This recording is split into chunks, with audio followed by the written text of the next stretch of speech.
श्री कृष्ण वैष्णव। जैसा कि हम दामोदर दास संबलवारा जी के वार्ता प्रसंग को ले रहे थे, आज हम अगले वार्ता प्रसंग से अपनी भगवत चर्चा को शुरू करते हैं। बहुरी एक समय दामोदर दास हरसानी इनके घर आए। सो संबलवारा के घर दिन 5-7 रहे। तब इन बहुल भली भांति सो समाधान कियो। पाछे दामोदर दास हरसानी इनसो विदा होई के अड़ेल आए। तब श्री आचार्य जी दामोदर दास से पूछे, जो दमला तू यहाँ उतरियो है, कहाँ प्रसाद लियो। तब दामोदर दास हरसानी ने आचार्य जी से विनती करी, जो महाराज कन्नौज में दामोदर दास संबलवारा के घर उतरो और अनसकड़ी महाप्रसाद ले तो। तब श्री आचार्य जी दामोदर दास संबलवारा ऊपर अप्रसन्न भये और कहे, मन में विचारे, जो मेरे अंतरंग सेवक याको सखड़ी महाप्रसाद क्यों न लिवायो। यह बात श्री आचार्य जी के मन में दामोदर दास संबलवारा ने घर बैठे जानी, जो आचार्य जी महाप्रभु जी मेरे ऊपर अप्रसन्न भये हैं। तब स्त्री सो कही, जो तू श्री ठाकुर जी की सेवा नी की भांति सो करियो, और मैं तो श्री आचार्य जी के दर्शन को अड़ेल जात हूँ। तब दामोदर दास ने अड़ेल को चले और सो अड़ेल जाई पहुँचे। तब श्री आचार्य जी के दर्शन किए, साष्टांग दंडवत किए। तब श्री आचार्य जी पीठ दे बैठे। तब दामोदर दास संबलवारा ने श्री आचार्य जी से विनती करी के कहो, जो महाराज मेरो अपराध कहाँ है, और जीव तो अपराध करत ही आयो है, पर ये अपराध क्यों जानिए तो भली भांति। तब श्री आचार्य जी ने कहो, जो तेने दामोदर दास हरसानी को सकड़ी महाप्रसाद क्यों न लिवायो और अनसकड़ी प्रसाद क्यों लिवायो।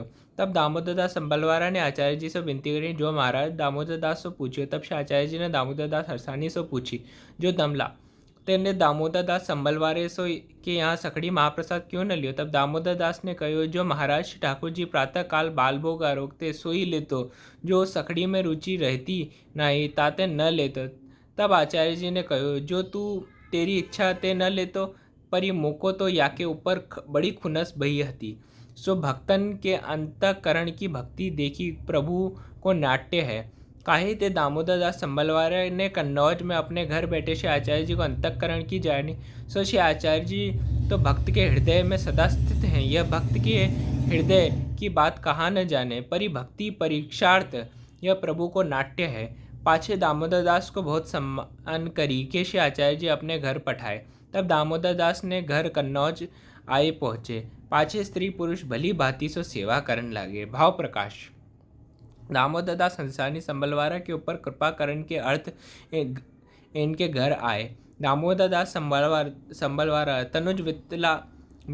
तनुजा वित्तजा भली भांति सो रात सेवा करी और वैष्णव श्री आचार्य जी को दर्शन को जाते तिन सबन के संग न्यारी न्यारी भेंट पठावते।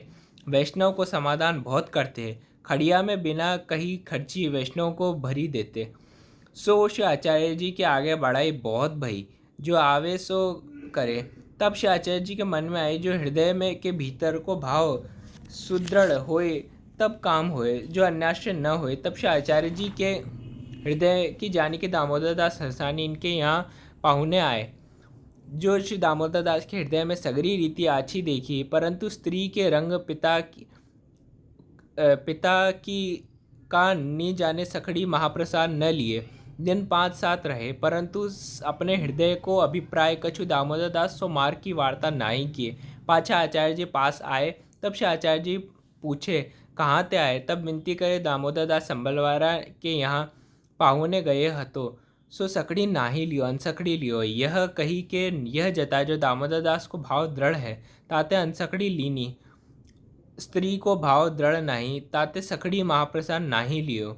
तब आचार्य जी दामोदर दास संबलवारा के ऊपर अप्रसन्न भये, जो मेरे अंतरंग सेवक को पाई के स्त्री को अन्याश्रय सो न छुड़ायो, फिर ऐसो समय कब आ पावेगो। सो यह बात श्री आचार्य जी के हृदय में संबलवारा ने जानी, स्त्री को पराश्रय है ताते नाही जानी। अब क्या होता है, एक बार दामोदर दास हरसानी जी, जो महाप्रभु जी के साथ सदा सर्वदा विराजमान रहते थे, कुछ कारणवश हरसानी जी को कन्नौज जाना पड़ा, और कन्नौज पे वो दामोदर दास संबलवारा जी के घर पे रुके। और जब हरसानी जी वापस जो कार्य को संपन्न करके कन्नौज से महाप्रभु जी के पास अड़ेल में पधारे, तो महाप्रभु जी ने स्वतः ही हरसानी जी से पूछा कि आप किसके घर पे रुके थे जब आप यात्रा में थे। तो दामोदर दास संबलवारा हरसानी जी ने बोला कि संबलवारा जी के घर पे वो रुके थे कुछ दिन तक। और महाप्रभु जी ने बोला कि तूने सकड़ी प्रसादी ली थी वहाँ पे? तो दमला जी कहते हैं कि उन्होंने मात्र अनसकड़ी ही प्रसादी में लिया था। ये सुन के महाप्रभु जी को जैसे पता चलता है कि उन्होंने मात्र अनसकड़ी का प्रसाद लिया, तो महाप्रभु जी बहुत खिजिया है कि इस प्रकार से उन्होंने मात्र अनसकड़ी का प्रसाद ही क्यों दामोदर दास हरसानी जी को दिया, सकड़ी का प्रसाद क्यों नहीं उनको पवाया। तो जैसे ही ये चीज़ संबलवारा जी को मन में आई कि महाप्रभु जी मुझसे अप्रसन्न हुए होंगे, वो जल्दी से वापस अड़ेल की तरफ कूच करते हैं और अड़ेल में जाके आप श्री को दंडवत करके कहते हैं कि माफ़ करना, आप अगर मुझसे कोई भूल हुई हो, कुछ अपराध भया हो, क्योंकि जीव अपराध से भरा हुआ है, कुछ भी अपराध हुआ मुझे तो आप क्षमा करें कृपानाथ। महाप्रभु जी कहते कि मेरा इतना निज सेवक तुम्हारे घर पे पधारा और तुमने मात्र सकड़ी प्रसाद तक नहीं पवाया उसको, मात्र अनसकड़ी की प्रसादी दी।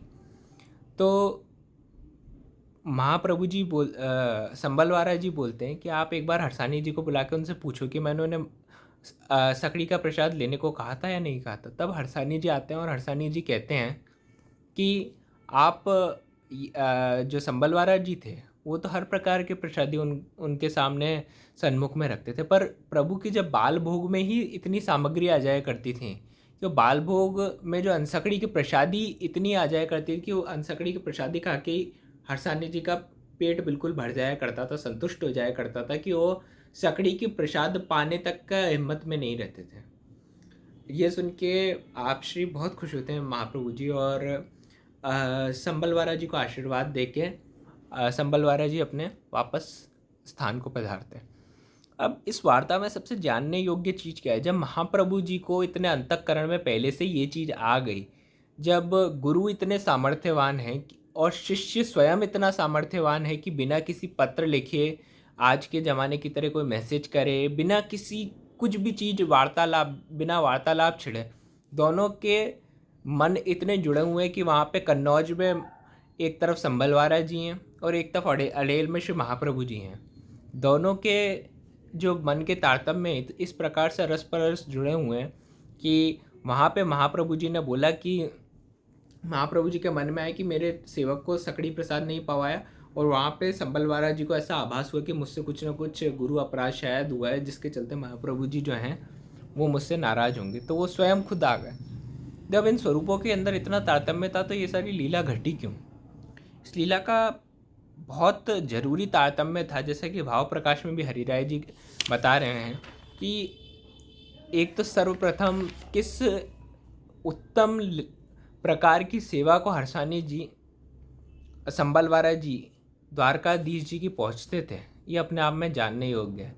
दामोदर दास संबलवारा जी यहाँ पे किस उत्तम लेवल तक प्रभु का मंडान सेवा में था, वो किस स्थिति से प्रभु की सेवा करते थे, जानने योग्य इस वार्ता प्रसंग से पता चलता है कि मात्र बाल भोग में इतना प्रसादी आ जाया करता था कि हरसानी जी उसको खा के तृप्त समझते थे।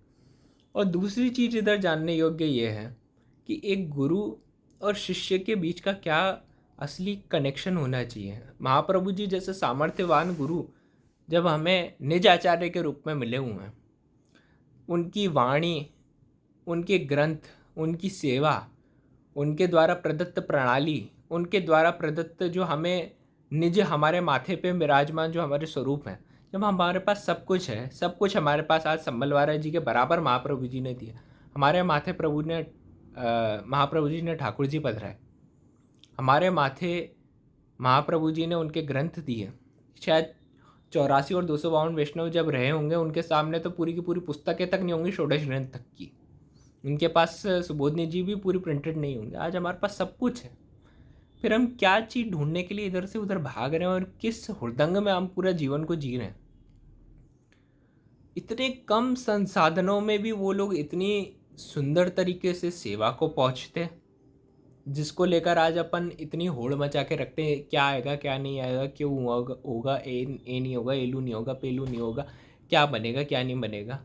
और नाम के लिए अपने यहाँ की सेवा अपन ने खुद ने इतनी डिग्रेड कर दी कि अपन मैक्सिमम लोग आजकल सकड़ी तक नहीं दे रहे। मैं नहीं कह रहा सब सकड़ी ही धर के सेवा को कर सकते हैं, पर एक तरफ हम बातें इतनी बड़ी बड़ी करते हैं बड़ी दुकान फीके पकवान वाली बातें, कि पूरे दिन बस ये बातें करते थे, ये करेंगे, ये होगा, वैसा होगा, ऐसा होगा, ये आएगा, वो आएगा, तो कुछ करें भी तो सही। इन लोगों ने प्रैक्टिकली सेवा को भी जिया, इन लोगों ने सिद्धांततः जीवन को भी जिया। इनकी तरफ एक जीवन की कोच तो हम शुरू करें।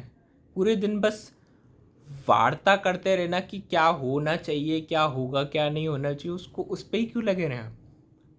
जब तक हम हमारी रतिमती गति को कोशिश भी नहीं करेंगे ठाकुर जी तक लेके जाने की, मात्र डिस्कशन में उसको विलुप्त कर देंगे, तब तक कुछ नहीं हो सकता। तो सर्वप्रथम जरूरी है जितना हो सके अपनी रतिमती गति को जो है वो महाप्रभु जी के चरणारविंद में और अपने माथे जो भी स्वरूप विराजमान हो उनके अंदर विलीन कर देना।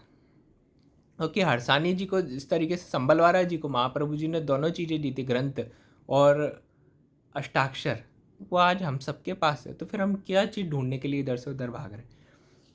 और हरसानी जी ने क्यों प्रसाद नहीं पाया, उसका कारण ये था कि संबलवारा जी जो हैं, सेठ जी जो है, उनका भाव तो द्वारकाधीश जी में दृढ़ हो चुका था, पर अभी भी जो उनकी स्त्री थी उनके अंदर कहीं ना कहीं अन्याश्रय भाव अभी भी सतत था, जो हमने पिछली बार कुएं की वार्ता से देखा था कि किसी के भाव में और किसी की वाणी में आके वो इतने प्रभावित हो जाती हैं कि वो कुएं से पानी भर के लाना प्रभु की सेवा में विनियोग नहीं कराते। अगला वार्ता प्रसंग। और सियानंद के वैष्णव श्री आचार्य जी के दर्शन को जाते सो कन्नौज में दामोदर दास के घर उतरते। दामोदर दास सबन के को प्रसाद लिवाते। ता पाचे जब वैष्णव अड़ेल को विदा होते, तब जितने वैष्णव होते तिन सबन को प्रति एक एक मोहरा एक नारियल श्री आचार्य जी को भेंट को पठावते। काहे थे मैं दंडवत खाली हाथ कैसे करूँगा, सो वे दामोदर दास ऐसे भगवदियाँ हैं। अब जो भी महाप्रभु जी के जो भी अड़ेल जा रहे होते थे वैष्णव महाप्रभु जी के दर्शन हेतु, उन सभी वैष्णवों को हरसानी संबलवारा जी, दामोदर दास संबलवारा जी अपनी तरफ से कुछ पैसे पठाते और महाप्रभु जी के लिए श्रीफल भेंट करवाते। इससे जानने योग्य क्या बात है सबसे बड़ी, कि मात्र वो कुछ डोनेशन कर लिया करते थे क्योंकि वो बहुत धनाढ्य थे, इसका मतलब ये नहीं है। इसका मतलब जानने का परिप्रेक्ष्य ये है कि आज के समय में हम वैष्णवता के नाम पे किसी को या तो डाउनग्रेड कर देते हैं, छोटी छोटी चीज़ों पे एक दूसरे से लड़ते रहते हैं, पर क्या ये वैष्णवता का असली स्वरूप है कि कोई नया जीव वैष्णव धर्म में आने की कोशिश कर रहा है और हम उसको बार बार कंटिन्यूसली कहीं ना कहीं डिसरप्ट कर रहे हैं, ऐसा नहीं वैसा होता, वैसा नहीं ऐसा होता।